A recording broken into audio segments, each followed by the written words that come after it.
पहले जो बैरिस्टर की उपाधि प्राप्त की, उनकी इस उपलब्धि के अवसर पर इकट्ठे हुए हैं और यह सब हमारे लिए खूब खूब गौरव और मान की बात है, हमारे समाज के लिए, हमारे देश के लिए, इवन पूरे विश्व के लिए, कि डॉक्टर भीमराव अंबेडकर ने आज ही के दिन इस उपाधि को प्राप्त किया था, ये डिग्री ली थी। साथियों, आज मैं यहाँ से बोलते हुए मुझे ऐसा प्रतीत हो रहा है कि आज के परिप्रेक्ष्य में अगर देखा जाए तो यदि डॉक्टर भीमराव अंबेडकर ने बैरिस्टर की उपाधि नहीं ली होती और यदि उन्होंने संविधान नहीं लिखा होता तो शायद आज हमारे देश की राजनीतिक, सामाजिक, भौतिक हालात या परिस्थितियां कुछ अलग हो सकती थी। मैं दोबारा कहूंगी कि यदि उन्होंने ये उपाधि नहीं ली होती, यदि उन्होंने संविधान नहीं लिखा होता, तो आज जो समता, समानता, बंधुत्वता और एकता पर आधारित, उसके मूल्यों और सिद्धांतों पर आधारित हमारा संविधान है, वो शायद ऐसा संविधान नहीं होता।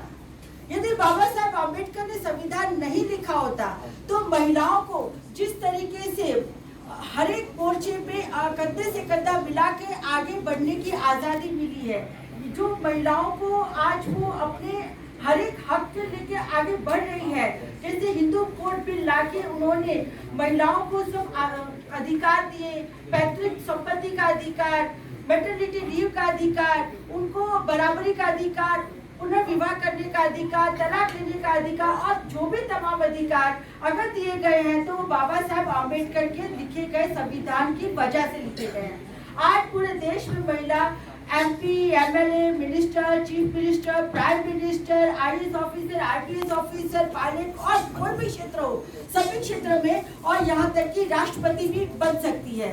और यह सिर्फ संभव हुआ है सिर्फ और सिर्फ इसलिए क्योंकि बाबा साहब आम्बेडकर बैरिस्टर बने और साथ में उन्होंने संविधान लिखा, इसीलिए आज ये सब संभव है। साहब आम्बेडकर ने आज से 100 वर्ष पूर्व ये डिग्री प्राप्त की और डिग्री प्राप्त करने के बाद उन्होंने संविधान लिखा। अब साथियों, मैं आज के विषय पर आती हूँ। दरअसल आज का विषय जो तय किया गया है बहुत ही चिंतनीय है और चिंताजनक भी है। हम भारत देश में रहते हैं और ये भारत देश विश्व का सबसे बड़ा लोकतांत्रिक देश है। इस देश के अंदर अलग अलग जातियां, अलग अलग धर्म, अलग अलग भाषाएं, अलग अलग संप्रदाय, अलग अलग विचार रखने वाले लोगों का ये देश है। और ऐसे में जो न्यायपालिका की भूमि है वो बहुत अहम भूमिका होती है और आज का विषय भी यही है कि लोकतंत्र में न्यायपालिका की भूमिका। भारत देश में न्यायपालिका की भूमिका इतनी अहम है कि हर एक मोर्चे पे न्यायपालिका के सामने देखा जाता है। जैसा कि आप जानते हैं, लोकतंत्र 4 स्तंभों पे आधारित है। पहला स्तंभ विधायिका, विधायिका कानून बनाने का काम करती है। दूसरा स्तंभ है कार्यपालिका, जो बनाए हुए कानून है उनको लागू करने का काम करती है। और तीसरा स्तंभ है न्यायपालिका। न्यायपालिका का काम यही है कि जो कानून बनाए गए हैं उनकी व्याख्या करना, कानूनों को सही तरीके से लागू हो रहे हैं या नहीं हो रहे हैं उनको देखना और संविधान के जो मूलभूत अधिकार है उनको किस तरीके से उनकी रक्षा करना, यही काम है न्यायपालिका का। पर आज के परिप्रेक्ष्य में अगर देखा जाए तो काफी दुख के साथ कहना पड़ रहा है कि हमारी न्यायपालिका में जो हाई कोर्ट और सुप्रीम कोर्ट के जजेस हैं वो अब महत्वाकांक्षी हो गए हैं। पहले ऐसा नहीं था। यदि हाई कोर्ट और सुप्रीम कोर्ट के जजेस रिटायर्ड होते थे तो वो अपनी प्रैक्टिस स्टार्ट करते थे, पर अब ऐसा नहीं है। अब जो हाई कोर्ट के और सुप्रीम कोर्ट के जजेस हैं वो सरकार के सामने अपेक्षाएं रखते हैं। उनकी महत्वाकांक्षाओं को पूरा करने के लिए वो सरकार से कुछ चाहते हैं और इसीलिए जब भी हाई कोर्ट और सुप्रीम कोर्ट में अगर सरकार के खिलाफ कुछ महत्वपूर्ण निर्णय लेने होते हैं तो वो नहीं लेते। उनको अगर कुछ महत्वपूर्ण फैसले देने होते हैं तो ऐसे फैसले नहीं देते हैं और किसी भी तरीके से सरकार की जीत हो जाए इस तरीके से तोड़ मरोड़ के अपने जजमेंट को पास करते हैं। साथियों, जैसे आपको सबको पूरे देश ने देखा, उस टाइम CBI के जज मिस्टर लोया की जो संदेहात्मक परिस्थिति में मृत्यु हुई, उस मृत्यु के संदर्भ में एक PIL दाखिल की गई और उस PIL के अंदर उनकी मृत्यु की जांच की कार्रवाई की मांग की गई। तब यही दीपक मिश्रा जी ने कहा कि ऐसी PIL सुप्रीम कोर्ट का समय बर्बाद करने के लिए की जाती है, इसीलिए उस PIL को भी खारिज किया गया। और तब सुप्रीम कोर्ट के 4 जजेस को बाहर आना पड़ा। अब यदि आप सरकार के साथ में हो, सरकार की हाँ में हाँ मिलाते हो, तो आपका एलिवेशन हो जाता है। मैं गुजरात की हूँ, इसलिए गुजरात की बात तो जरूर करूंगी। अभी हाल ही में आपने देखा होगा कि justice JB Pardiwala, honourable mister justice JB Pardiwala को सुप्रीम कोर्ट में एलिवेशन दिया गया, पर इन जस्टिस JB पार्डीवाला ने 2015 में हार्दिक पटेल के सेडिशन के केस को चलाते हुए उन्होंने क्या लिखा? उन्होंने अपने जजमेंट में लिखा कि along with corruption reservation stall the progress of country. मतलब वो आरक्षण विरोधी है और आज ऐसे आरक्षण विरोधी जज को सुप्रीम कोर्ट में एलिवेट किया गया। तो इससे हमें क्या समझने का? क्या ऐसे जज लोकतंत्र को बचा पाएंगे? क्या वो हमारी रक्षा कर पाएंगे? क्या उनके सामने अगर आरक्षण का कोई भी केस आएगा तो क्या वो अपने विवेक से हमें न्याय दे पाएंगे? प्रश्न चिन्ह लगा हुआ है। इसी के साथ ही हाल फिलहाल में सूरत में एक मर्डर हुआ। उस लड़की का जो मतलब सुपर प्रेमी था, उसने लड़की को सरेआम बाजार में मर्डर कर दिया और उस मर्डर में सिर्फ 59 डेज में 506 पेजेस का ऑर्डर लिख के सूरत के जज हैं, सेशंस जज, उन्होंने उसको फांसी की सजा दी है। बहुत सराहनीय काम है, बहुत अच्छी बात है कि जिन्होंने फांसी की सजा सुनाई। हम ऐसे जजमेंट को स्वागत करते हैं, परंतु मेरा इसमें ऑब्जेक्शन यही है कि उन जज ने, उनका नाम है विमल व्यास, जज थे विमल व्यास, उन्होंने उस जजमेंट में मनुस्मृति को कोट किया है। अब हम सब जानते हैं मनुस्मृति क्या है। मनुस्मृति तो जातिवाद पे आधारित है, मनुस्मृति जो ऊंच नीच पे आधारित है, मनुस्मृति जो वर्ण व्यवस्था को आगे बढ़ाने की बात करती है, उस मनुस्मृति, और उसमें तो स्त्रियों को भी दूसरे दर्जे का नागरिक बनाया गया, उसमें स्त्रियों को भी सत्ता नहीं है। तो ऐसी मनुस्मृति का अगर वो अपने जजमेंट में वर्णन करते हैं तो आप समझ सकते हैं कि किस तरह की ब्राह्मणवादी व्यवस्था और विचारधारा वाले मनुवादी लोग आज हमारे सामने जजेस बन के बैठे हैं।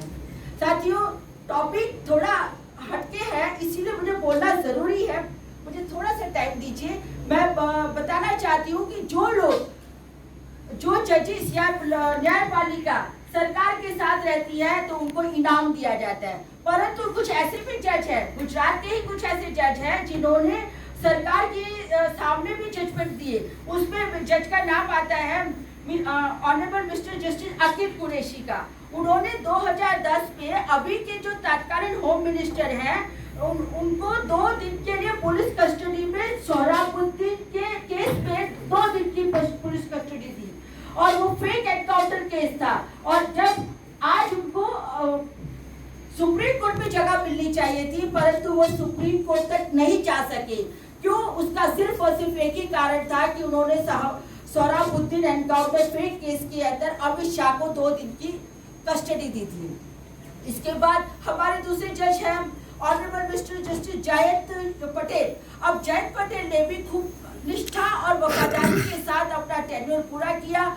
वो गुजरात के चीफ जस्टिस बनने वाले थे, परंतु उनको नहीं बनाया गया और उनको कर्नाटका भेजा। उनका 10 महीने का कर्नाटका का टेन्योर था, वहां पर भी उनको टेन्योर पूरा नहीं करने दिया और जब कर्नाटका में उनको चीफ जस्टिस बनने का टाइम आया तो उससे 2 दिन पहले ही उनको इलाहाबाद हाईकोर्ट भेजने का ट्रांसफर का ऑर्डर आया और तब जयंत पटेल साहब को रिजाइन करना पड़ा।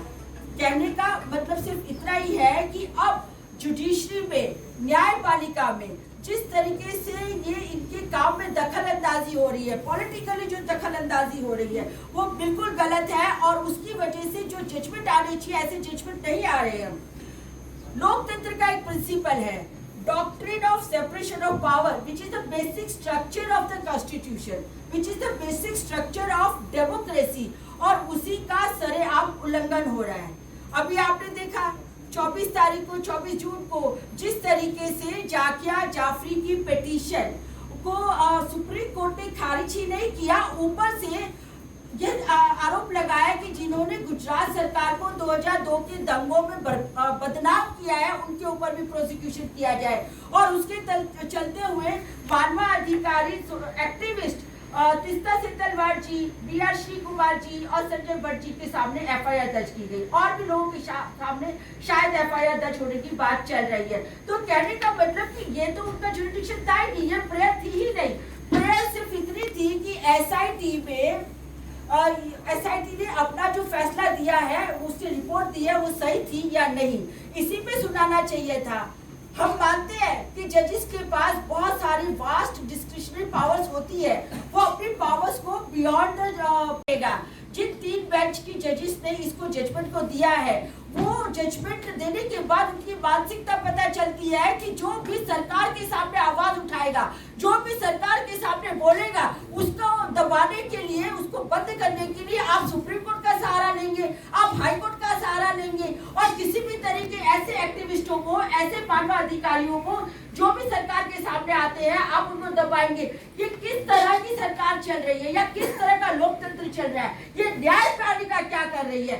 मैं तो कहती हूँ इन सब जो भी फांसीवादी ताकतें आज हमारे देश के अंदर अपने पे चल रही है, सरकार की शय पे। और ये सरकार की शय क्यों है? क्योंकि न्यायपालिका आज महत्वाकांक्षी हो गई है, न्यायपालिका सरकार के साथ मिल गई है, और न्यायपालिका की जो जवाबदारी थी, जिसको वो एक स्वतंत्र इकाई है, वो अपनी स्वतंत्रता खो बैठी है। और आज इस मौके पे मैं सिर्फ यही कहना चाहती हूँ कि ईवीएम मशीन के ऊपर कितनी बार पिटीशन हुई है सुप्रीम कोर्ट में, पर क्यों ईवीएम मशीन को हटाया नहीं जा रहा है? क्योंकि ईवीएम मशीन में भी मिली भगत है, और वो जानते हैं आज दुनिया के अमेरिका, जर्मनी, जापान जैसे देशों में भी ईवीएम मशीन से नहीं, परंतु बैलेट से चुनाव होते हैं। जबकि भारत देश जो सबसे बड़ा लोकतंत्र देश है, वहाँ पे बैलेट से नहीं, ईवीएम से चुनाव होते हैं।